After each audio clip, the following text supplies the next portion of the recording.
आप लोगों ने जरासंध का नाम सुना होगा। चलिए मैं उसकी एक कथा सुनाता हूँ। ऐसी मान्यता है कि राजा बृहद्रथ को कोई संतान नहीं थी।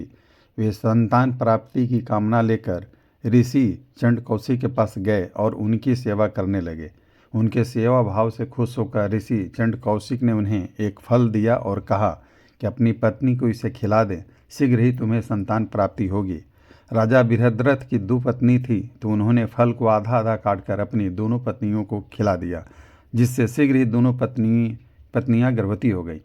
समय आने पर दोनों पत्नियों ने आधा आधा शरीर लिए बालक को जन्म दिया, जिसे देखकर सब भयभीत हो गए और राजा बृहद्रथ ने बालक के आधे आधे शरीर को व्यर्थ मानकर जंगल में फेंकवा दिया। माना जाता है कि उसी समय जंगल में एक जरा नामक राक्षसी वहां से गुजरी, तो उसने बालक दोनों हिस्से को देखा। उसने बालक दाएं बाएं दोनों हिस्सों को एक साथ रखा तो दोनों हिस्से जुड़ गए और दोनों हिस्सों के जुड़ते ही बालक जोर जोर से रोने लगे। जैसे ही राजा को यह बात पता चली तो वे दोनों रानियों के साथ अपने बालक को लेने उस राक्षसी के पास पहुंच गए और उन्होंने राक्षसी को धन्यवाद दिया। और जरा नाम राक्षसी की माया से प्रभावित होकर राजा ने अपने पुत्र का नाम जरासंध रखा। जरासंध अर्थात जरा द्वारा संदिग्ध। जरासंध बचपन से ही काफ़ी शक्तिशाली थे। वह बचपन में ही मल्ल युद्ध में माहिर थे। उन्होंने शीघ्र ही अपने आप को एक अच्छे राजकुमार के रूप में स्थापित कर लिया, जिसे देखकर राजा बृहद्रथ प्रसन्न हुए और अपनी सारी जिम्मेदारी जरासंध को सौंपकर रानियों के साथ जंगल की ओर प्रस्थान कर गए। जरासंध ने अपने राज्य के विस्तार करने के लिए उन्होंने अपने पूरे जीवन में युद्ध ही युद्ध किए। जरासंध महाभारत काल के बेहद ही शक्तिशाली योद्धा थे, जिनका मुकाबला करना मतलब मौत को दावत देने के समान था। जरासंध महाभारत कालीन मगध राज्य के नरेश थे। चक्रवर्ती सम्राट बनने की लालसा में जरासंध युद्ध में बहुत से राजाओं को पराजित किया, परंतु उन्होंने पराजित राजाओं को मारा नहीं, बल्कि इन राजाओं को बंदी बनाकर रखा, ताकि जिस दिन 101 राजा हो जाए उस दिन वे महादेव को प्रसन्न करने के लिए उनकी बलि दे सके।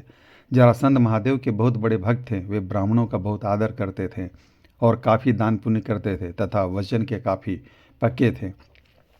ऐसी अवधारणा भी है कि महाराज युधिष्ठिर के चक्रवर्ती सम्राट बनने के मार्ग में केवल एक रोड़ा था, मगध नरेश जरासंध, जिसे परास्त किए बिना वह सम्राट नहीं बन सकते थे। इसके लिए श्री कृष्ण, भीम और अर्जुन के साथ ब्राह्मणों का वेश बनाकर मगध पहुँचे।